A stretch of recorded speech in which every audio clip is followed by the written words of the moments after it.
Hey skiers, I'm Jeff from skiessentials.com. I'm Bob. Happy Friday. Welcome back to our Top 5 Fridays ski industry news videos. Welcome back, Bob. Thank you. How was Cape Cod? It was awesome. I didn't want to leave. Sure you did. Well, You, I don't know. you Pretty wouldn't- nice place. If you stayed down there, you wouldn't be sitting here right now. We'd figure out something remotely, I'm sure. Do it through Zoom. Yeah. Fair enough. Well, we're glad you're back. Hard to leave that hot tub. I bet. Although now it's like 90 degrees now. I know. As you just pointed out. You Yeah. probably wouldn't be hot tubbing today. No, I'd be in the pool. Or the ocean. The ocean's probably too cold. It's not like swimming in the ocean. It's jump in, jump out. Yeah. But A dip. yeah, I think it was like 50 or something like that. It was pretty chilly. That's manageable. You're not going to die. No. Well, if you stayed in, yeah. But if you Right. jump in and swim out, you're fine. Be okay. Yeah. Not too much to report on here before we get into the news. Little bit of skiing still in Vermont. Yep. We still the possibility that we'll get on snow before it's all gone. Yeah, Killington, they had a big pile. Yep, Killington's got a big pile. Somebody commented last week and was wondering why we didn't mention that J Peak was still open. I don't know why. Just didn't come up. Yeah, I think tomorrow's our last day. I think of so being too. open. So probably won't make it to J Peak. I'm still holding out on the skiing and downhill mountain biking in the same day at Killington. Nice. Yep. I think if we can make that happen, that'd be super cool. Yeah, that'd be awesome. So look out for that. We're gonna try and make that happen. And with that, I think we'll just get straight into the news. First topic of the week, we got announcements from the U.S. Alpine and Freeski ski teams, kind of updated team rosters for next year. On the Alpine side, we got everything from the A team through the D, the development team, and then the pro team and the rookie team on the Freeski side. A little bit different how they kind of segment those things out. Right.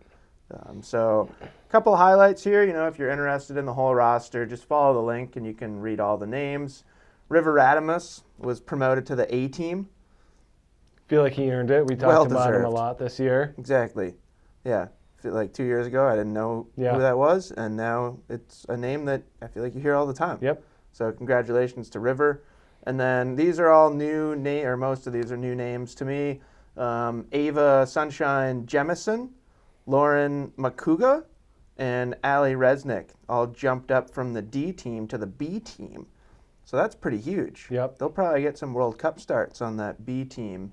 And then on the men's side, congratulations to Camden Palmquist, Jay Poulter, and Cooper Puckett, who all went from the D team to the C team. So pretty cool. Yep.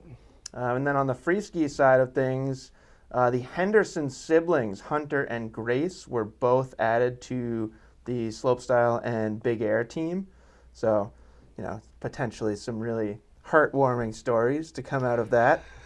Not to put too much pressure on the siblings, but, thinking ahead to like the next Olympics, Right. They always love stories like that. Yeah. If they could latch on and tell a story about the Henderson siblings. Right.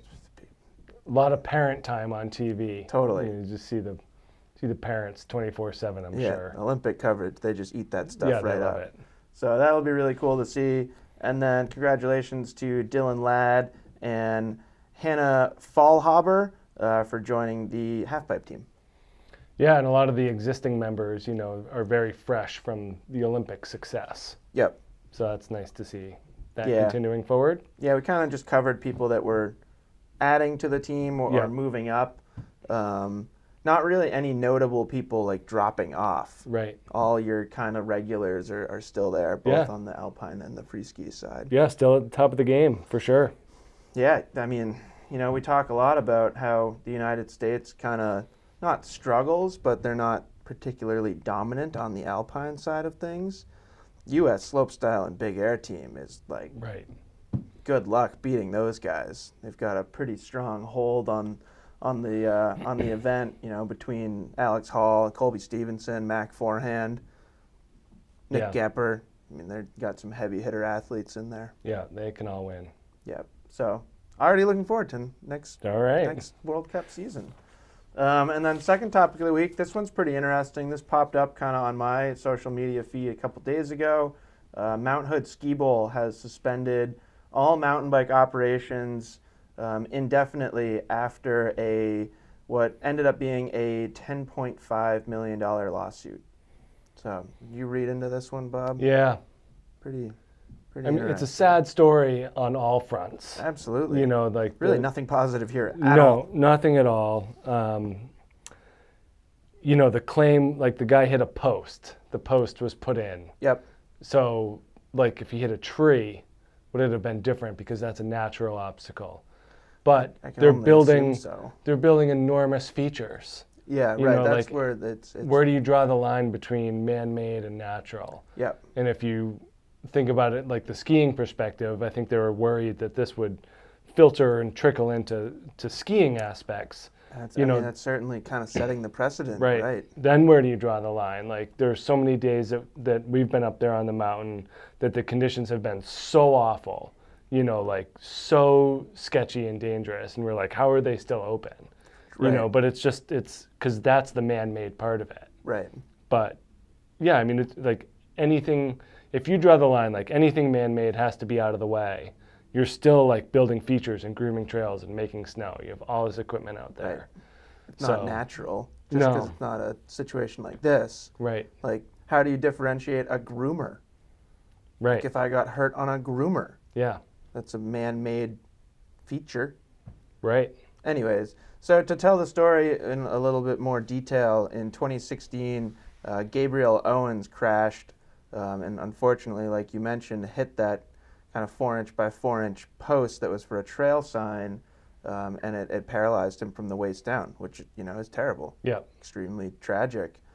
He ended up suing Mount Hood Skibowl, citing that the trail sign should have been collapsible, which I thought was very interesting. Yeah. And like, surely there's different degrees of liability and fault. Right. Like if it was clearly in a bad place, Right. like that's one thing, you know, like, but if it was, I mean, you know, there's metal ski trail signs, Right. right? There's all sorts of stuff like that that's everywhere. So that's asking a lot. Yeah. No, it's very interesting.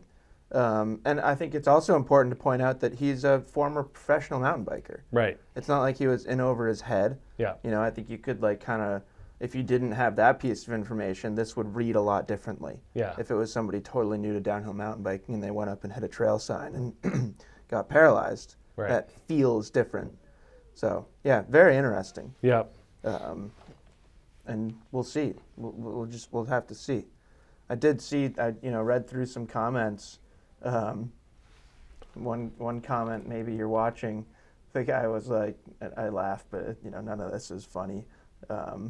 He was like, "This is a real bummer because there's nowhere else to ride downhill around here, and I literally just bought a downhill bike." Right. And like I couldn't help but feel bad for that guy. Yeah. He made an investment into the sport he loves and isn't going to get to do it. And from what I read, like that's it. They're suspending Yep. downhill mountain biking. No plans of Yeah. reassessing and reopening Yeah. as far as now. So yeah, kind of a bummer, but certainly an interesting conversation, and I always enjoy when we can have interesting conversations. Yeah, and talk about liability and lawsuits like we know what we're talking about. Yeah. Neither Bob nor myself has a law degree. No. Just opinions. Just opinions. And then third topic of the week, a new proposed backcountry ski resort in British Columbia has sparked some debate. So this is about an hour north of Nelson, BC. There's a old mining town called New Denver and a backcountry ski area called Zinkton. It sounds like it's already kind of a small, just strictly backcountry area. Mm-hmm. Pretty easily accessible. And then a businessman named David Harley, he's looking to expand it into something like a similar concept as Bluebird Backcountry. Right. And they kind of broke it out as 80% touring access, 20% traditional resort access. So I imagine they're going to, planning some lifts and stuff like that. And there's kind of some pushback from a number of different perspectives.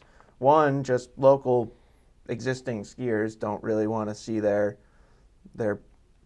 personal little private gem turned into a big resort that draws in a lot of crowds, which can understand. You know, it's like when Katy Hill, the mountain bike trails here in Stowe, they went from like the town loops. Remember when they were still called the town loops? Yeah, there's a couple loops. Yeah, and now it's easily one of the most popular mountain bike destinations in northern Vermont. Right. So, like, then can't help but be in there sometimes and just be like, this feels different. So I can understand that. And then there's kind of some pushback on just the Canadian policy of private businesses being able to apply for grants to use public land. And a lot of people were saying that they would like to see that policy reviewed before more grants are given out. Okay. Which I thought was interesting and makes a lot of sense. You know, if there's a bunch of private businesses with a lot of money that are kind of like not monopolizing, but using a unfair percentage of public land and making it less accessible to the rest of the public. Right. Like, I think there's somewhat of an issue there. And then we also have some environmentalists that are pushing back on it, as well as local indigenous population, kind of laying claim to that land and also citing potential disruption to native animals. So totally understand that as well. Yeah, sounds like a lot of pushback for a group that just wants to open a little ski area that's mostly human powered. Yeah, and none of this feels like wildly unique. Right. It's kind of the classic story between development versus conservation. And like, from what I gather, I've never been out that way, but it seems like there's mountains and snow everywhere. Right. Like, why not go somewhere else? Yeah, when I read this, I was surprised at how fixated people were on this small-ish zone compared to kind of the Canadian Rockies as a whole, I guess. Yeah, that's a good point. So, I don't know. Is this a specifically accessible ski zone? That's what it sounded like. Yeah. Is that they were kind of arguing that this is one of the last like very accessible places to go backcountry skiing, and they didn't really want it to be turned into a resort. Yep. Makes sense. So that'll be interesting to kind of see what comes out of that. And then last topic of the week, this is a quick one. If you want to read the whole story, follow the link because it's pretty crazy. Adrian Bollinger logged the first ascent of the world's 5th tallest mountain just this past Monday. You read any of this, Bob? It's pretty fascinating. My favorite part was when he was skiing down past the hikers that are, tethered in and right. They were giving him dirty looks. Yeah, I thought the wording was funny. So it ranged from people being impressed to concerned to just downright angry that someone was skiing down where they were roping up. Right. Can you imagine, like, being an avid mountaineer and climbing the 5th tallest mountain in the world? Like, probably planned this for years and years and years, and then a dude comes skiing down. Right. Just like, what's that guy doing? Click through to the link if you want to kind of read the whole trip report, because there are some cool stuff. So he had to rappel down a 180-foot cliff. There were like whiteout conditions when he first started skiing. Right. Like, none of that sounds fun to me. No, it sounded like a challenge. Yeah. Can you imagine skiing like whiteout knowing that there was a 180-foot cliff below you that you had to rappel down? I would like to think that had been rehearsed enough in the route. Rely on your GPS a little bit, probably. I guess so. Seems scary to me. Yeah, me too. And then that leaves us with just our edits of the week. First one is from Jonah Williams. It's about 11-minute short film called Life and Stuff. Jonah Williams is an awesome skier, super, super stylish. He's kind of one of those guys that, he's like your favorite pro skier's favorite pro skier. Very, very unique skiing style. Second edit of the week is a backcountry kite skiing little edit from Stokely. Looked like he was on a Storm Rider 95 to me. It was tough to tell because like the kite kind of blocked it, but I saw blue tips and tails. So it's either a Storm Rider or that Edge, whatever the Edge. Not the FT, Not the other FT, one. the other Edge. Yeah. I think those are the only two blue skis that Stokely, unless they make a kite skiing ski that I don't know about. It's a pretty specific item. I don't think you need different skis for kite skiing. Yeah. I don't know anything about kite skiing either. And then last edit of the week, we have a short 15-minute documentary about Crested Butte's role in the origins of mountain biking. I didn't get to watch this one, but I definitely want to watch it. Yeah, it seems Tonight. extremely interesting. I like the ones like this. I didn't get through all 15 minutes, but I agree. I'm certainly going to sit down when I have some time and go through that whole thing. Yep. And that's it for Top 5 Fridays this week. Let us know what you think about some mountain biking news in Top 5 Fridays. Yeah, that's we had 2 pieces of mountain biking news in here. We sell mountain bike accessories and all that kind of stuff. We have mountain bikes at our brick and mortar shop. You can't buy them on Ski Essentials, but if you didn't know, we are a bike business as well, so to speak. So let us know what you think. If you like it, we'll try and work more in there. Go Celtics. Yeah, it's not looking great. Yeah. But Bruins Game 7 too. Yep. That'll be interesting. Yeah, you say 2. Let's hope we get to a Game 7 with the Celtics. I like any Game 7s. Fingers awesome. crossed we get through this Game 6 tonight. Yeah, if there are any Milwaukee Bucks fans out there and you want to argue with me in the comments, go for it. I'm here for it. And that's it for Top 5 Fridays. I hope you guys have a fantastic weekend, and we'll talk to you next week. Bye.